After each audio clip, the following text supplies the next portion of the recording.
Assalamualaikum warahmatullahi wabarakatuh. Halo teman-teman semua, Oh, terima kasih yang sudah mau mampir ke channel saya. Nah, hari ini kita kita emang mau berbincang-bincang tentang beasiswa LPDP yang saat ini tetap masih aktif ya. Hampir setiap tahun itu ada pembukaan untuk beasiswa LPDP dan kita sekarang bersama salah satu awardee ya di beasiswa LPDP ada Mbak Nur Endah Susilawati.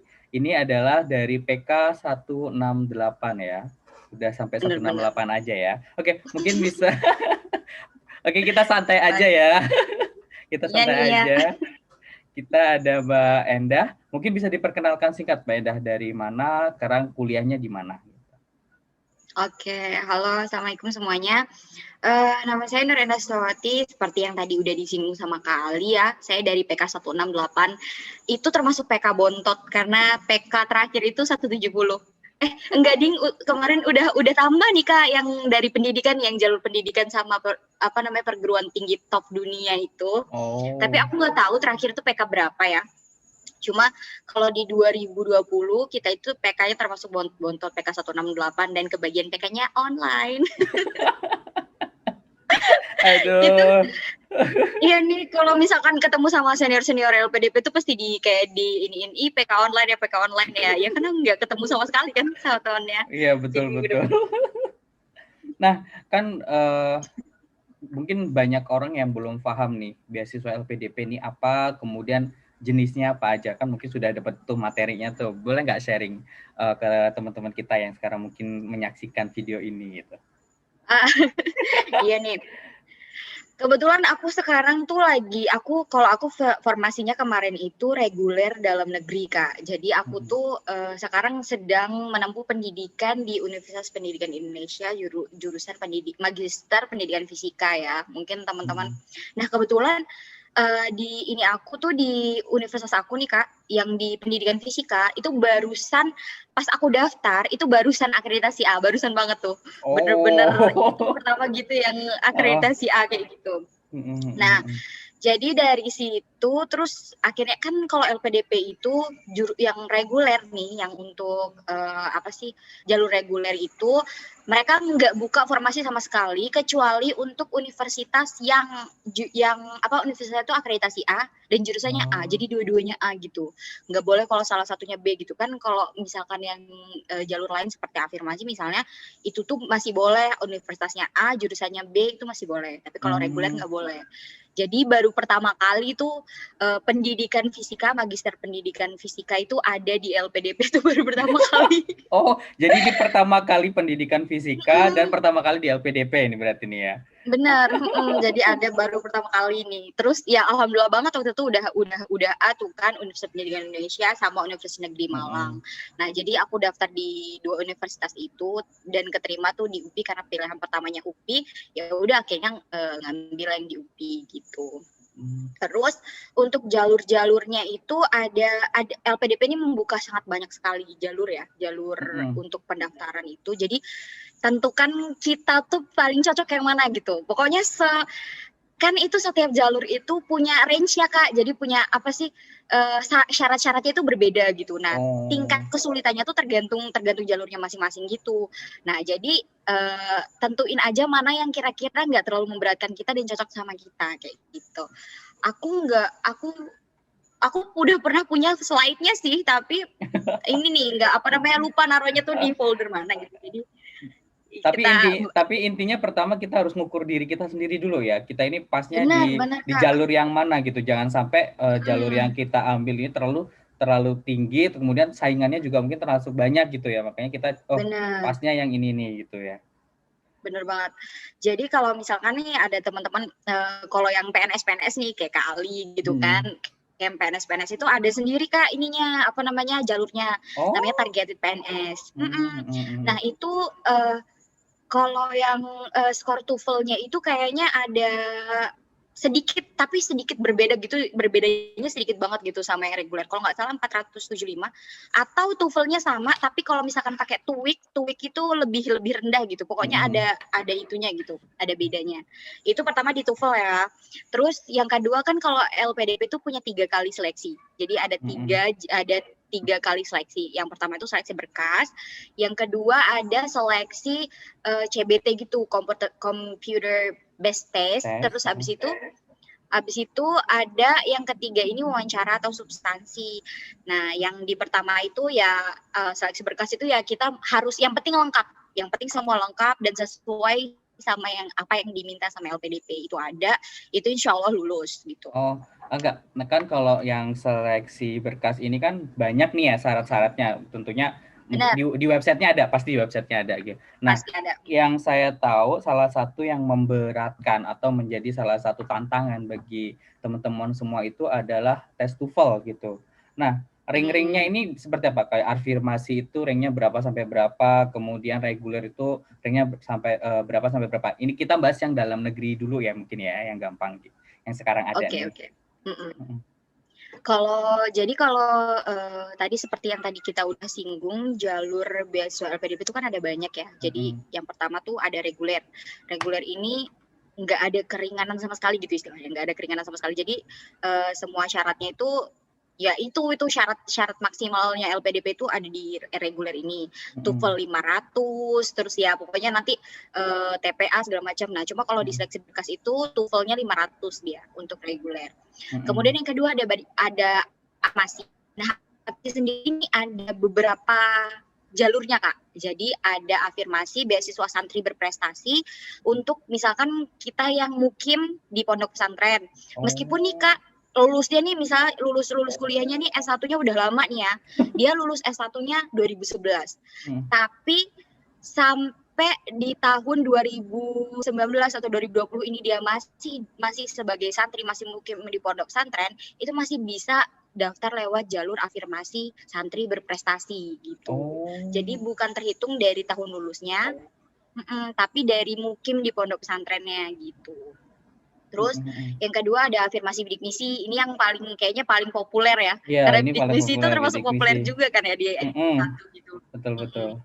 Nah, bidik misi ini juga kalau bidik misi ini dia berdasarkan tahun lulusnya ya, berdasarkan tahun lulusnya. Jadi maksimal kalau nggak salah 2 tahun setelah lulus itu kita baru bisa pakai. Jadi alumni bidik misi yang belum ada 2 tahun lulus boleh banget daftar LPDP lewat jalur afirmasi bidik misi. Berarti segera daftar ya berarti kalau bidik misi ini ya.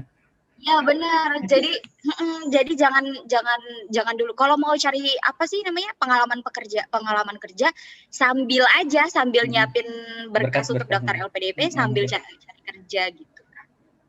Gitu. Terus yang ketiga ada afirmasi berprestasi.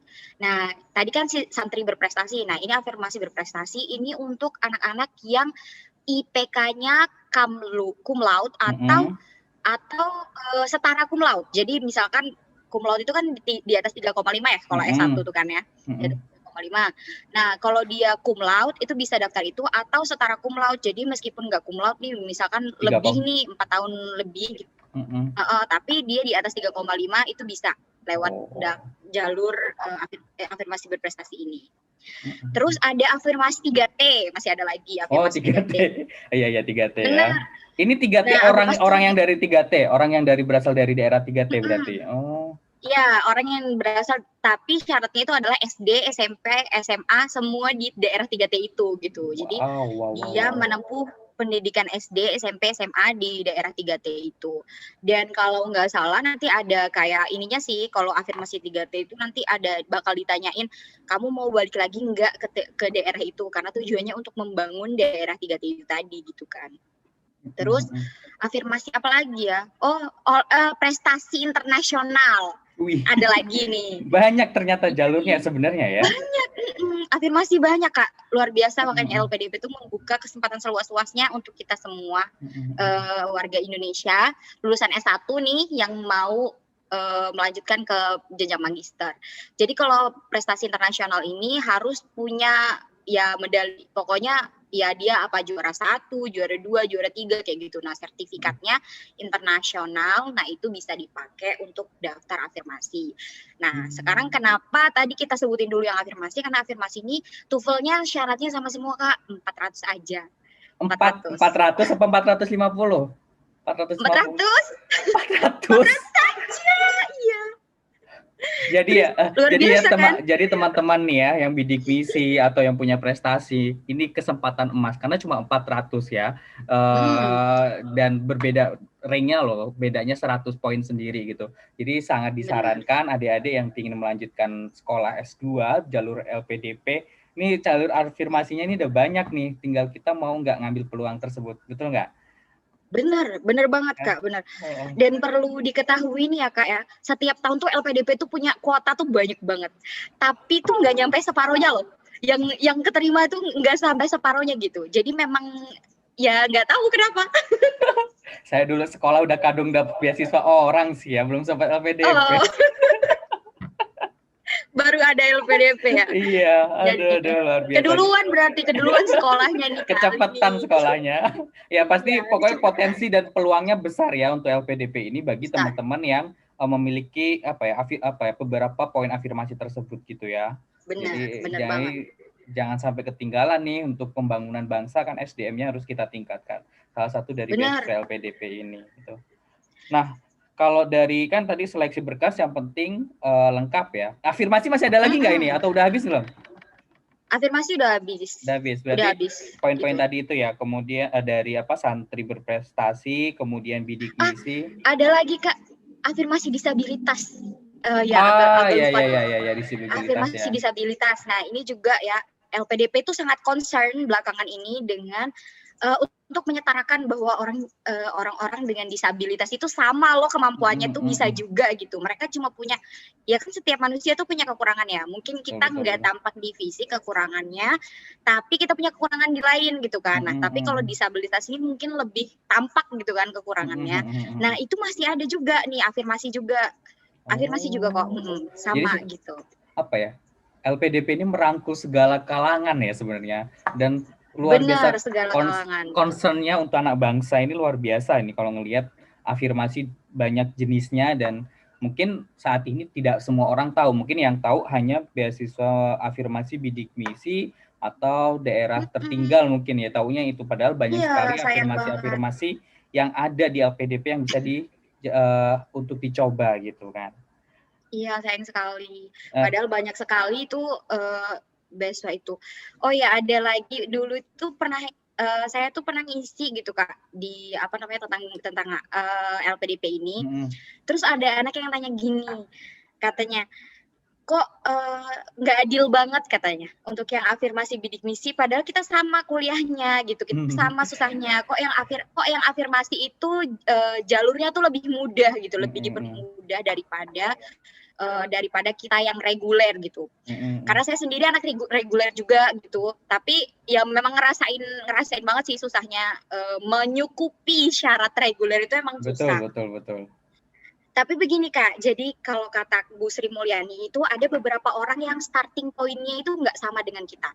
Bukan berarti kemampuannya itu nggak sama, bukan berarti kemampuannya itu lebih rendah, tapi starting point-nya itu nggak sama gitu. Seperti orang-orang yang tinggal di daerah 3T, mereka memang nggak punya akses. Mereka memang nggak punya akses untuk mengembangkan bahasa itu kan. Jangankan akses ya, mungkin keuangan untuk itu pun nggak ada gitu loh, keuangan untuk menyokong itu pun nggak ada gitu. Makanya LPDP itu membuka kesempatan seluas-luasnya, jangan sampai orang-orang yang sebenarnya punya kemampuan dan punya kemauan untuk membangun negeri itu nggak bisa ikut nggak bisa melanjutkan kuliah gitu, nggak bisa melanjutkan pendidikan ke jenjang yang lebih tinggi lagi hanya karena starting point-nya nggak sama itu tadi gitu. Makanya dibuka afirmasi sebanyak-banyaknya ini. Oke. Ya kalau saya sih bilang itu rezekinya ya, dan sangat disayangkan jika teman-teman yang memilih hak afirmasi ini tidak mencoba. Sedangkan kita yang orang-orang reguler ini mati-matian untuk mendapatkan beasiswa ini gitu kan. Kita lanjut ke seleksi selanjutnya nih, kan ada seleksi CBT ya. Ini topiknya tentang apa sih materinya gitu? Nah, untuk CBT ini mungkin kayak mini CPNS ya. Kenapa aku bilang mini? Karena poinnya itu sama.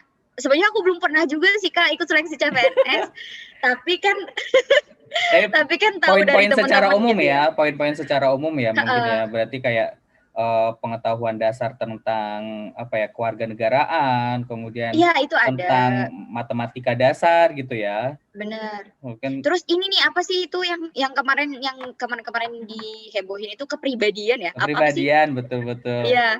Iya itu ada juga tuh.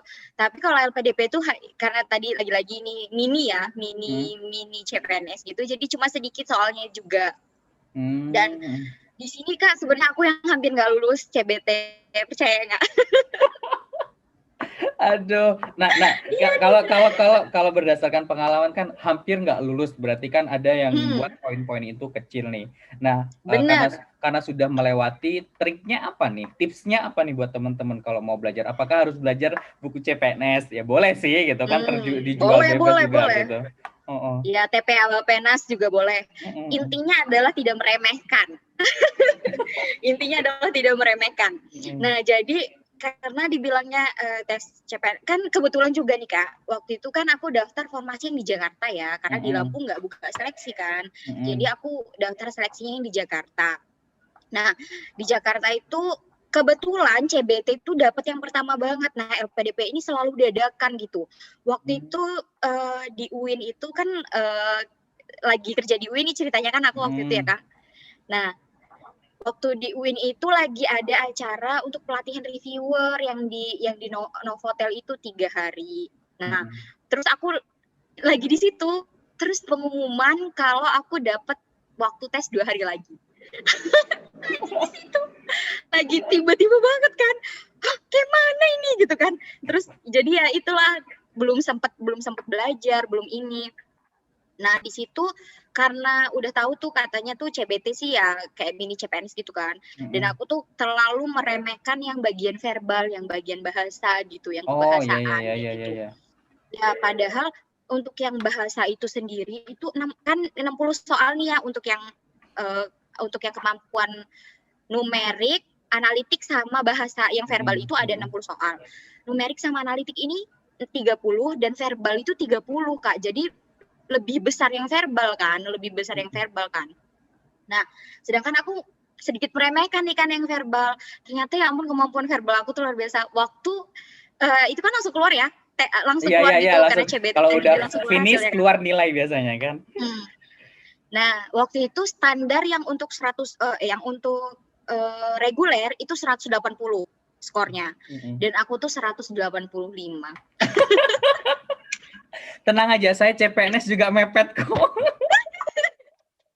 Tapi itu lagi-lagi, tapi itu benar-benar kayak waktu itu aku cuma betul dari 30 soal verbal itu Kak, aku cuma betul 8. Jadi benar-benar karena meremehkan verbal ini, jadi ya ampun itu untung banget yang numerik sama analitiknya itu aku tuh ya lumayan tinggi lah ya. Jadi ditolong sama itu gitu akhirnya, ditolong sama itunya. Nah, kalau nggak ditolong sama itu nggak tahu deh verbal mungkin aku bener-bener nggak lulus ya. Di situ aku langsung kayak Allah. Masih rezeki ya, masih Allah masih sayang sama kita ya, masih dikasih nih, masih ada kesempatan nih untuk yang ujian selanjutnya siap-siap nih, jangan ngeremehin, pasti gitu ya modelnya kan. Iya, gitu. Jangan ngeremeh lagi gitu. Jadi kalau pesan buat adik-adik yang nanti daftar ya prepare ya, benar-benar harus prepare, jangan menyepelekan. Tadi udah disampaikan jangan menyepelekan gitu, karena tes ini juga menentukan ya nilainya, ada nilai standarnya. Kalau yang reguler itu 180, kalau afirmasi berapa? 150 Kak, 150 gitu. Dan ini juga mungkin kalau kita menyepelekan atau kita tidak prepare untuk melakukan ujian ini juga bisa gagal gitu. Makanya proses pendaftaran dari awal, kemudian mulai seleksi berkas, kemudian seleksi ujian tertulis CBT ya, tertulis dari komputer based test, itu semua harus dipersiapkan. Nah, ini tadi banyak mini CPNS. Jadi teman-teman berarti ada ada kisi-kisi bahwa teman-teman bisa belajar dari buku-buku yang CPNS pelajari ya, calon-calon yang sedang mengejar CPNS. Nah, kita pindah ke wawancara nih ya, ke substansi. Karena saya dengar banyak sekali yang gagal di tahap ini. Gitu. Karena saya juga punya Benar. beberapa teman yang kok belalah udah 2 kali dan selalu gagalnya di bagian substansi. Nah, boleh cerita nggak sih kalau di seleksi di substansi ini apa saja, kemudian seremnya atau bagian mana gitu, atau serunya di bagian mana gitu? Mm-mm. Kalau substansi, nah lagi-lagi ini tadi tentang preparation ya, tentang persiapan. Beda-beda, menurut aku udah coba tanya tuh sama teman-teman yang lulus juga gitu. Nah, preparation apa sih mereka wawancara? Karena sebenarnya kalau dipikir-pikir aku tuh daripada CBT wawancara ini lebih nggak persiapan sama sekali. Karena waktu wawancara ini lagi itu Kak selesai conference loh, barusan selesai Oh, conference yang kita YC itu. conference itu. Barusan selesai conference. Aku bagian proofreading kan, bagian ya, mabok bahkan, kita. Nah, mabok banget kan. Nah, bahkan pas aku ke Jakarta lagi di kereta itu sambil proofreading, masih di kereta aku mau ke penginapan itu masih sambil pokoknya masih sambil sama panitia lainnya gitu. Jadi belum kayaknya persiapannya itu yang paling minim. Tapi kenapa aku tadi singgung persiapan? Ternyata aku tuh ke bagian wawancaranya yang tertarik banget sama tema penelitian aku gitu Kak. Nah, dan aku tuh memang menghabiskan paling banyak waktu untuk seleksi berkas itu untuk ngerjain proposal. Untuk proposal studi sama rencana studi itu aku paling banyak habisin waktu. Dan dosen-dosen kayak Pak Antomi, Pak Irwan, terus teman-teman itu aku suruh bacain semua gitu, aku suruh bacain. Nah, jadi bahkan kayak sampai hafal gitu loh, sampai hafal di luar kepala kayak gitu tentang proposal studinya itu. Jadi salah satu yang dipersiapkan itu adalah rencana studi dan proposal studi gitu ya, untuk yang seleksi substansi ini ya. Ya, untuk yang seleksi berkas itu juga. Nah, ternyata nggak gitu banyak juga loh orang yang pewawancaranya tuh tertarik sama proposal studinya itu nggak terlalu banyak orang yang nggak terlalu banyak yang dapat kayak gitu. Tergantung tergantung siapa yang mewawancara ya, benar. Benar. Nah, itu pewawancaranya tertarik banget gitu sama proposal studi aku. Terus jadi aku ditanyain terus yang itu gitu. Ya, karena memang bikinnya lama ya. Effort banget bikin itu. Jadi kayak jadi lancar-lancar aja gitu jawabnya yang tentang itu. Dan alhamdulillah kalau yang wawancara ini aku hasilnya lumayan bagus gitu. Pokoknya nggak mepet lah, nggak kayak kemarin. Nggak kayak yang CBT. Jadi kalau nggak salah kan tahapannya apa aja nih kalau substansi? Berarti kalau nggak salah ada kayak grup meeting gitu, ada nggak sih? Masih ada nggak sih kayak gitu? Enggak, leaderless group discussion ya. Itu dulu tuh kan ada. Dulu ada kan? Tepat di benar dulu ada. Tepat di tahun aku itu ditiadakan, tepat di tahun aku gitu.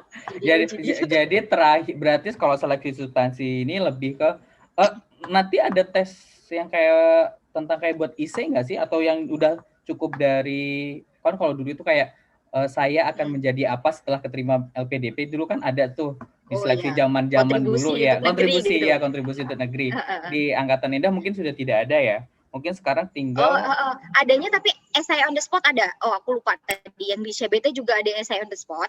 Tapi itu bukan kontribusi untuk negeri Kak. Jadi kita tuh langsung udah dikasih bacaannya nih essay. Nah, kita disuruh ngasih masukan, opini, saran tentang itu, tentang keadaan di essay itu gitu. Dan ini kan kalau mungkin Kak Ali waktu daftar beasiswa waktu ke Jepang itu mungkin ada juga ya kayak grup persiapannya gitu kan, grup yang kumpulan orang-orang yang beasiswa itu gitu kan. Nah, ini ada juga LPDP tuh, jadi terus adminnya tuh lumayan open lah ya, lumayan pokoknya peduli gitu kan sama itu. Jadi ngumpulin tema-tema dan ternyata sekitar 30 sampai 40 tema loh esai disiapkan itu. Wah, benar, baik banget. Luar biasa. Pahalanya banyak gitu.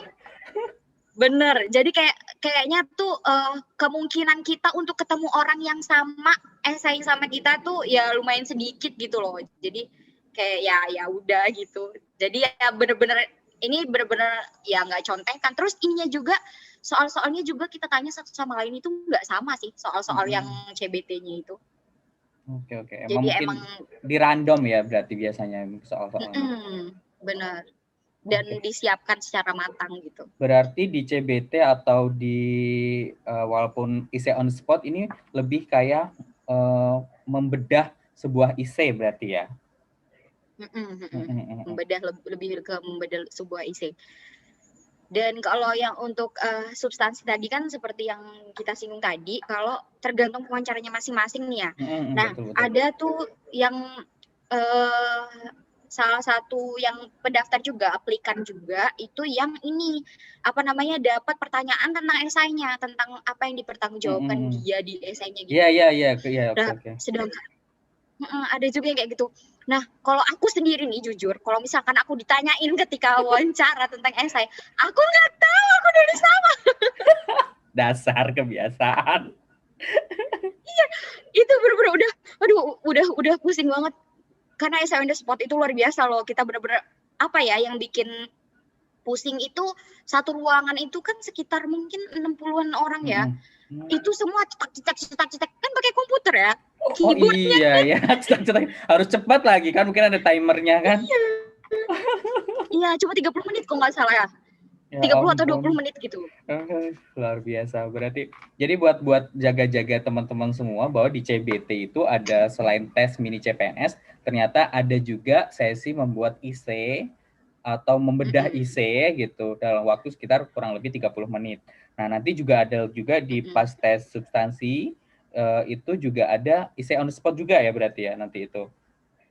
Nanti itu juga bisa jadi bahan pertanyaan oleh para pewawancara selain dari rencana studi maupun rencana penelitian gitu. Nah, kalau ngomongin rencana studi atau rencana penelitian, mungkin lebih ke rencana kan teman-teman gimana sih caranya buat riset plan gitu. Apalagi nih di bidang pendidikan ya, kan saya beda. Saya bidangnya bukan bidang pendidikan gitu. Nah, kisi-kisinya atau gimana sih caranya yang membuat bagus gitu kan. Kalau ngeliat Endah tadi sampai konsultasi ke dosen pembimbing 1, ke pembimbing 2, ke teman-teman untuk recheck. Nah menurut Endah tipsnya ya bagi teman-teman yang sedang akan mencoba membuat rencana penelitian atau rencana studi ini bagaimana gitu? Kalau menurut aku tipsnya tuh nggak usah muluk-muluk ya. Kadang tuh ini sih apa namanya orang terlalu banyak menghabiskan waktu untuk mikirin ide, terus gini akhirnya nggak eksekusi gitu. Akhirnya waktu udah mepet pendaftaran malah nggak jadi tuh ininya risetnya. Dan gini sih, kalau kita ngelihat suatu masalah gitu, mau orang lain bilang itu tuh masalahnya nggak penting, kalau kita percaya kalau itu tuh masalahnya penting, ya udah kerjain aja gitu. Tentang riset itu kerjain aja gitu. Aku tuh sebenarnya mikirin tentang riset ini itu dari 2018 Kak, kan aku apply 2019 ya. 2019 Juni aku apply. Nah, aku mikirin riset ini tuh 2018 waktu ya lulus itulah ya, sekitar Oktober, November atau Desember. Nah, aku mikirin riset ini tapi belum dibentuk dalam bentuk proposal studi gitu, belum dibentuk kayak gitu kan. Nah, ya jadi udah mikirin aku mau neliti tentang ini kayak gitu. Nah, terus habis itu ya udah aku cari data-datanya, aku udah ngumpulin data-datanya segala macam gitu-gitu kan. Makanya aku tadi bilang aku paham banget tentang riset ini karena karena lama banget kan dari 2018 tuh udah mikirin. Sudah prepare-nya udah jauh-jauh waktu ya. Ya, udah prepare-nya udah dari jauh-jauh hari banget gitu kan. Nah, terus kebetulan juga aku kaitin sama skripsi aku. Jadi memang kalau tentang proposal studi ini aku lumayan pede karena latar belakangnya tuh yang yang melatar belakangi masalah penelitian aku tuh aku cukup kuat gitu. Lagi-lagi masalahnya nggak ada masalah yang nggak urgent sih sebenarnya ya Kak. Iya, tergantung sudut pandangnya kan gitu. Nah, kalau misal menurut Kak Ali ini urgent, aku belum tentu tahu itu urgent gitu kan, karena kita beda bidang gitu kan. Nah, terus kalau yang menurut aku urgent juga belum tentu menurut Kak Ali urgent. Jadi tinggal gimana kita meyakinkan interviewer nanti atau meyakinkan seleksi yang penyeleksi itu dari tulisan kita. Nah, gitu. Nah, untuk menuangkan ke tulisannya itu kenapa tadi butuh cross check banyak-banyak karena nanti itu ada kalau misalkan tulisan kita itu ada kesan tulusnya, itu ada touch of personal gitu loh. Jadi ketika yang baca juga kan itu punya apa sih, ada rasa kayak menggugah gitu loh Iya, kalau iya, iya, misalkan iya, iya. itu Oke, ada lah oke. yang kayak gitu tuh. Ada. Karena jadi ingat saat saya wisuda S3 kan saya dapat bagian pidato kan. Saya selalu tanya sama teman-teman. Dia cuma bilang, kalau kamu baca terus kamu di hati bergetar, berarti tulisan kamu itu touching. Cuma itu aja. Bener. Dan itu kayak aduh, kayak jadi saat nulis itu kayak kita menuangkan energi apa ya? Sebuah energi ke dalam tulisan itu, sehingga emang saat selesai saya membacakan itu sampai teman-teman kayak gila ya kamu. Pokoknya cuma kayak aduh, hatiku luluh gara-gara kamu baca pidato ini gitu.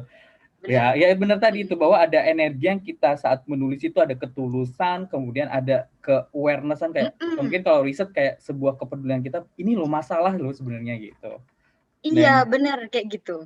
Dan akhirnya kita minta kayak cross check kan, oh biar orang lain bisa ngerasain, oh ini udah ada feel-nya gitu kan. Biasanya nah itu yang mungkin teman-teman harus perhatikan jadi saat membuat riset ya, nanti ya butuh waktu sih sebenarnya, tidak instan semuanya gitu, by proses. Kemudian juga jangan lupa untuk di cross check kan ya, sepertinya kan tadi udah cross check ke pembimbing 1, pembimbing 2, teman-teman bahkan gitu kan.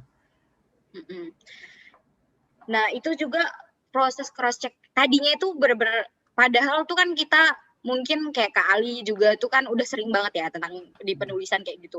Aku nggak sering banget sih, cuma maksudnya sering, ya bukan sering sih, apa ya, ya ada pengalaman lah di pernah gitu lah ya di bidang tulis menulis gitu. Tapi pas kan kalau Pak Antom itu orangnya nggak belak-belakan ya, kayak dia mungkin nggak enak gitu kan ya Pak ya, kalau misalkan mau ngomong ini nggak bagus atau gimana gitu. Tapi karena kita udah sering bareng tuh kayak paham dari ekspresinya gitu kan ya. Jadi dari ekspresinya dia, dari ini bagus sih ngomong kayak gitu. Kalau udah kata bagus sih. Iya, ini bagus sih kayak gitu. Terus ya adalah tipe-tipe dikit yang dikoreksi sama dia. Nah terus habis itu, tapi aku nggak puas gitu karena dengan ekspresi dia tadi itu nggak puas. Kita gitu kan. Apa ya, kita ngerasain kok kayaknya ada sesuatu yang nggak pas nih gitu. Masih kayaknya ada rasa tidak puas dari mimik muka kan biasanya. Bener gitu kan. Nah terus ya itu aku ini lagi sampai beberapa kali revisi, padahal mikirinnya tuh udah dari 2018. Masih April Mei itu masih revisi terus. April Mei itu masih revisi terus. Terus habis itu ya pas dibaca orang, terus orang itu bilang, "Nah, ini baru kamu." Nah, itu di situ aku baru berani. Ya. Oke nih, udah ini gitu. Udah nih gitu. Oke. Ya itu. Tapi memang apa ya, persiapan yang lama itu ya itu tadi, apa sih, usaha itu tidak akan hasil itu tidak akan mengkhianati usaha gitu kan. Betul, jadi itu. Usaha kita yang prepare kita yang segitu fullnya gitu, oh ternyata benar-benar terbayarkan ketika ya substansi tadi pas wawancara tadi. Oh dulu wawancaranya dapat dari orang mana, dosen mana atau? Aku tuh agak kurang inget ya. Tapi biasanya mereka adalah pesertanya dosen-dosen ini ya, yang sudah ahli di bidangnya gitu, yang udah mulai Iya, kalau itu pasti. Oke. Nah, kalau aku kayaknya dari Kementerian Pendidikan deh Kak, dapatnya tuh ya kan. Dan dua-duanya kan kalau substansi ini kan kita ada dua tahap ya, ada dua tahap. Tahap 1, tahap 2. Nah, tahap 1 itu wawancara yang sama 3 orang. Nah, satu itu dari perwakilan bidang kita, yang kedua itu dari perwakilan LPDP, dan yang ketiga ini dari psikolog gitu. Nah, makanya kenapa kita nggak bisa bohong. Betul, selalu sama psikolog. Saya juga pas CPNS juga gitu. Dua profesor, dua psikolog. Tapi ya penting apa ya, energi positif sih yang kita bawa kalau lagi wawancara sih sebenarnya. Makanya kita saat kayak dulu mau tes, udah kamu tidur yang nyenyak, enjoy, jangan sampai sakit. Itu jadi salah satu tipsnya itu adalah agar kita rileks saat berdiskusi gitu. Dan kalau kita apa ya, memberikan satu wawancara itu memberikan ketulusan, kemudian antusiasme, mereka juga jadi antusias. Dan bahkan satu kata yang akan selalu saya ingat itu ketika saya sedang diwawancara, sudah last minute itu internet saya putus, jadi baru terus balik lagi, terus kata pewawancaranya, ini loh rasanya ditinggal pas lagi sayang-sayangnya, terus wah kayak waduh gitu. Tapi kan Bagus menunjuk itu ya bagus ya. sebuah sesuatu yang menyenangkan, berarti kan positif gitu kan ininya, vibe-nya gitu kan. Dan itu yang mungkin bisa teman-teman coba dibawa saat tes yang substansi gitu ya. Iya benar banget Kak, itu vibes positif itu luar biasa banget. Mungkin salah satu privilege kita ini Kak, kita orangnya semangat ya nggak sih? Iya. Kita suka bercerita dan itu salah satu privilege untuk orang-orang yang wawancara ya, karena orang sama lah dengan ngobrol, kita suka ngobrol sama orang yang bersemangat. Ketika wawancara juga kita pasti kan wawancara kayak diskusi gitu ya. Kayak diskusi, kita bercerita gitu kan gitu. Nah itu mereka pasti senang sama orang-orang yang semangat, punya vibes positif, jadi itu dijaga.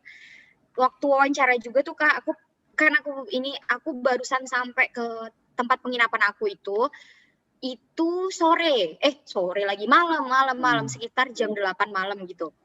Terus mandi, terus ini kan, itu di grup itu udah pada, di grup persiapan LPDP itu mereka udah pada latihan gitu loh wawancara. Itu aku bener-bener kayak yang ngedrop banget loh, down banget karena aku belum ada persiapan sama sekali. Iya kan? Itu kayak down banget rasanya, kayak malah, nah hindari itu teman-teman. Jadi apapun yang bikin kamu sekiranya ngedown, apapun itu hindari. Aku langsung matiin HP, bener-bener langsung ya udah nelpon orang tua ya, udah kasih tahu kalau ini udah sampai gitu yang penting kan. Nah itu aku langsung matiin HP, udah nggak peduli. Aku capek posisi, jadi aku tidur aja. Bagus. Itu ya kalau lagi capek ya tidur, istirahat karena besok kita mau berperang gitu kan. Iya, besok aku butuh full energi gitu. Kalau ngelihat dari full waktu nih, biasanya bukaannya itu bulan apa? Kemudian berapa bulan sih prosesnya sampai ke tahap diterima gitu? Kalau ini tuh LPDP tuh kita nggak bisa nentuin ini pasti bulan ini buka gitu, nggak bisa Kak. Nah terus bahkan waktu itu kalau nggak salah di tahun 2018 atau 2017 aku agak lupa, itu sempet 3 kali atau 4 kali pembukaan dalam setahun. 3 kali atau 4 kali pembukaan. Nah di tahun aku kan 2 kali tuh, bulan Mei sama Juli, yang bulan Mei sama Juli kalau nggak salah. Nah itu, kalau dari seleksi fullnya itu sekitar 4-6 bulan sih. Jarak seleksi full, pokoknya semua fullnya gitu, 4-6 bulan gitu.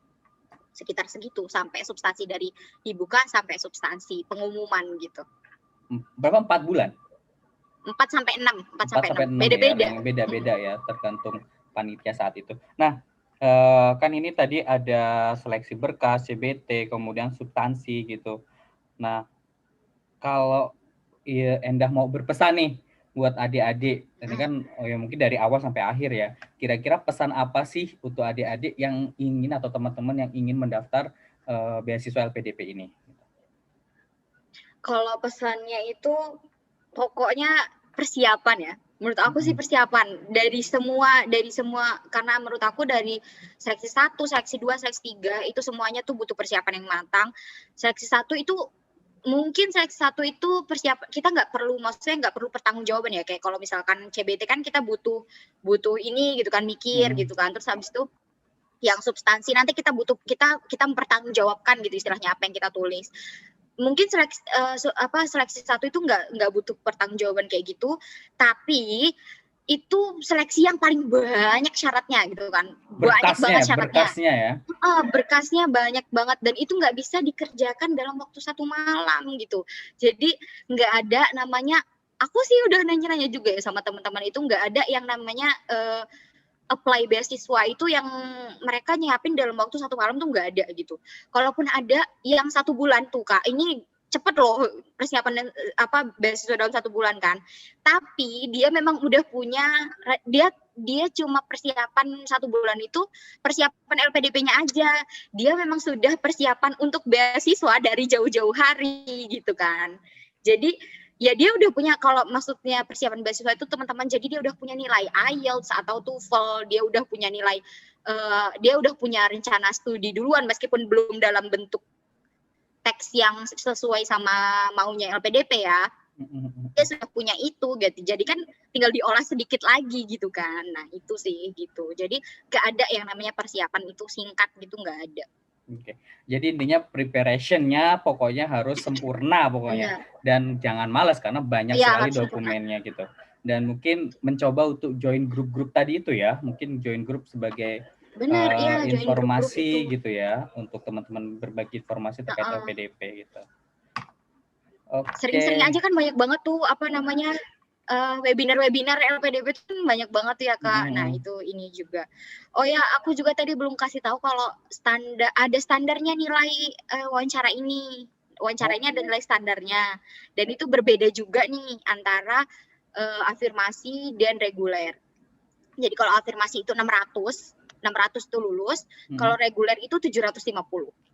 Jadi lumayan tinggi ya. 750 itu lumayan tinggi teman-teman. 750 itu lumayan sulit gitu untuk dapat segitu gitu. Jadi tinggal gimana kita tuh ini apa namanya apa ya? Sebenarnya kadang kan ngobrol pun kita bisa menjadi yang pemimpinnya ya nggak sih Kak? Kita bisa yang jadi pemimpinnya gitu.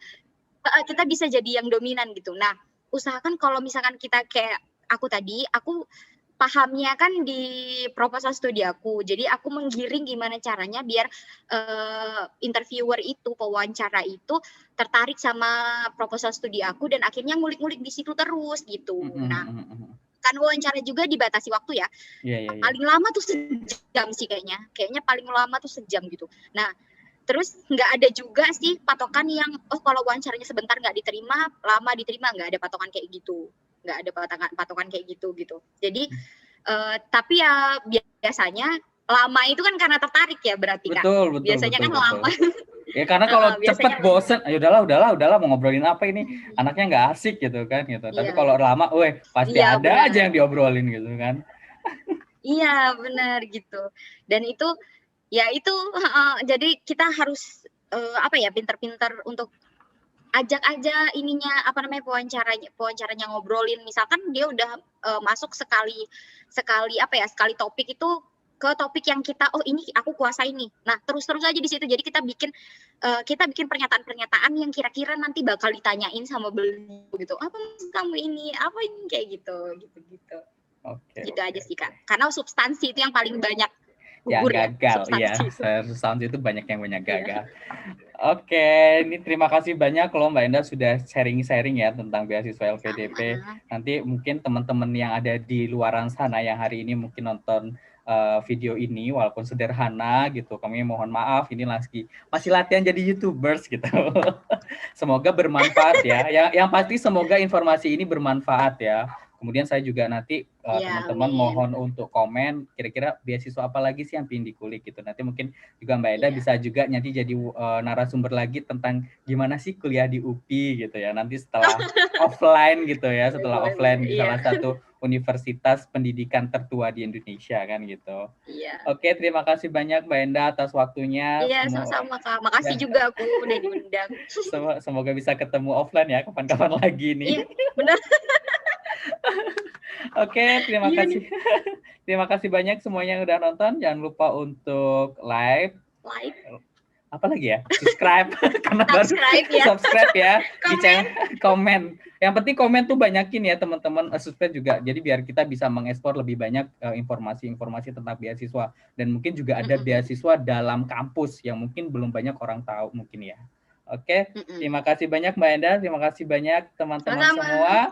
Saya tutup. Terima kasih. Wassalamualaikum warahmatullahi wabarakatuh. Bye-bye semuanya. Waalaikumsalam. Iya, sama-sama Kak.